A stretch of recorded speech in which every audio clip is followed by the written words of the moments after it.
Hey everybody, what's going on? Welcome back to the Truth Word. Today we are going to be talking about this week's last predictions for the NFL. I've already had them selected. I'm going to talk about each game, get into it, and then finish off this week. I'm excited what we can do for the next rest of the videos. I'm excited where this channel is going to go. But yeah, I'm excited. First game we have is the Baltimore Ravens versus the Steelers. I like Baltimore in this matchup.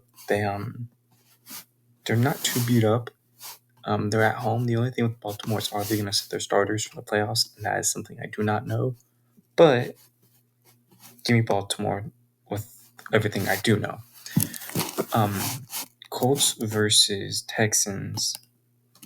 Give me the Colts. I like the Colts in this matchup just because the Colts are a lot more healthier. Texans are a little beat up. Couple key guys for the Texans on injuries are pretty sure Larry Tunsil, some receivers too. It's tough to win games when late in the season when you have a lot of guys hurt and you're playing away. Jets versus Patriots. Give me the Jets. Have a little bit more rest after an early week. It's tough to root for the Patriots because they only have 4 wins, and that's why I'm like, give me the Jets at this late in the season. Do you even try? I know every team tries to win, but do you think in the back of your head, if you're Bill Belichick, hey, is it time to move on? Is it okay if we lose that game? I'm not saying it is, but it's just it's in the back of your head, for me at least. But then again, no one does try to tank, supposedly. Give me the Jets in this matchup. Give me the Bengals in this matchup. Browns kind of beat up, missing some key starters. The only thing is I like that Browns D-line. That's the only thing I've been going back and forth with this game. Browns with a little extra rest and the D-line. But Browns also missing Amari Cooper. That's going to suck. Didn't practice. But the Bengals, they're mostly healthy. They're at home. It's a division game. I know I don't think they've won a division game all year. They might have won one, but this is their chance to change that. If they win, they're still out, but they finish with a winning record. I think that means something. Jaguars versus Titans. Give me the Jaguars away. I know the Titans play pretty well at home. The only thing is, Will Levis is questionable. That's why I'm kind of leaning towards the Jaguars. Chiefs versus Chargers. Chargers missing a lot of guys. A lot of weapons, too. A lot of receivers. Keenan Allen, Mike Williams eventually both be out. How poorly Quentin Johnson's playing. Give me the Chiefs. Raiders versus Broncos is another game we've been going kind of back and forth with. The one thing is, give me the Raiders. The Broncos, they've benched Russell Wilson. Don't really think it's hard for backups to win this league. But the more games you have under your belt, the better, and that's why I'm going to take the Raiders. Bills versus Dolphins in Miami. Give me the Bills later in the season. The weather's not crazy. Bills are more healthier. Miami is missing some key pass rushers. That's why I choose that. Bucks versus Panthers. Look, the Panthers did not look great last week. The Bucks did lose to the Saints, but man, it's hard for me to imagine the Bucks lose to the Panthers in a win-in-your-in scenario for the playoffs. That's why I'm just taking the high probability, giving the Bucks.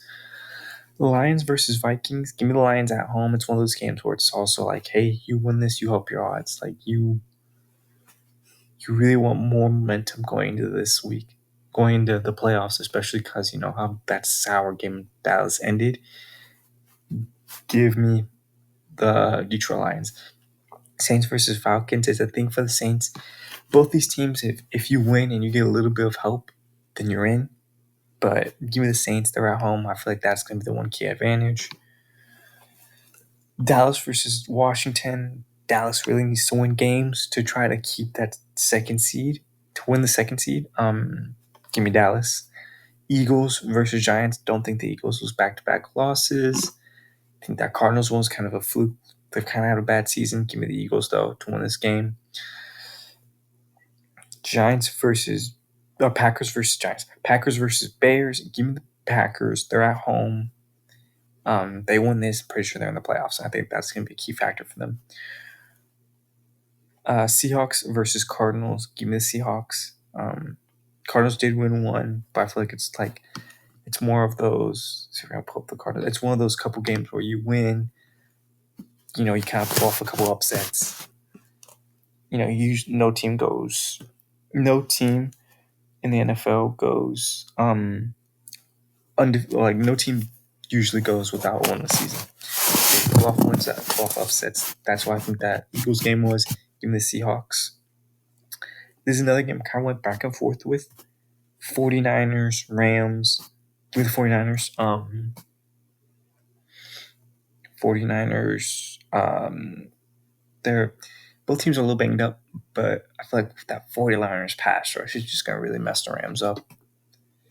With that being said, here are how I have my ending standings for the finals for the going into the playoffs. Of the first seed, I have Baltimore at 14-3, a very good record. With the fifth seed, I have the Browns at 11-6 for the AFC North, Steelers at 9-8, and Bengals at 9-8. With the Bills, I have them with the second seed at 11-6, the sixth seed Miami Dolphins at 11-6, the Jets at 7-10, and the Patriots at 4-13. I have the Chiefs with the third seed at 11-6, the Raiders at 8-9, and the Broncos at 8-9. I have the Chargers at 5-12. With the AFC South, I have the Jaguars with the 4th seed at 10-7, the Colts with the 7th seed at 10-7, the Texans at 9-8, and the Titans at 5-12. With the NFC West, I have the first seed San Francisco 49ers at 13-4, the 7th seed Los Angeles Rams at 9-8, Seahawks at 9-8, and Cardinals at 4-13. In the NFC East, I have the Cowboys with the second seed at 12-15, the Eagles with the 5th seed at 12-15, the Giants at 5-12, and the Commanders at 4-13. In the NFC North, I have the Eagles with the 3rd seed at 12-5, the Packers with the 6th seed at 9-8, the Minnesota Vikings 7-10, the Chicago Bears 7-10, which is a good record. I think from last year to this year, this is a really good record. They're making progress. We're going to talk about eventually. I want to talk about teams, how they progress, just like I'm going to do with the just like I did. I'm going to do with the college football. I'll do NFL, talking about last season, this season. The Tampa Bay Buccaneers with the 4th seed at 9-8, and the Saints at 9-8, the Falcons 7-10, and the Carolina Panthers at 2-15. With that being said, that's how I think this is going to play out. Let me know what you think. Let me know what you don't like. Let me know what you do agree with. Kind of some players you think they have better depth who are going to overcome and win games, or games where I'm kind of overrating some players and you think due to their injuries they're definitely going to lose. Let me know. Thank you all for watching, and thank you all for sticking with this wonderful NFL season, and I will talk to you all later.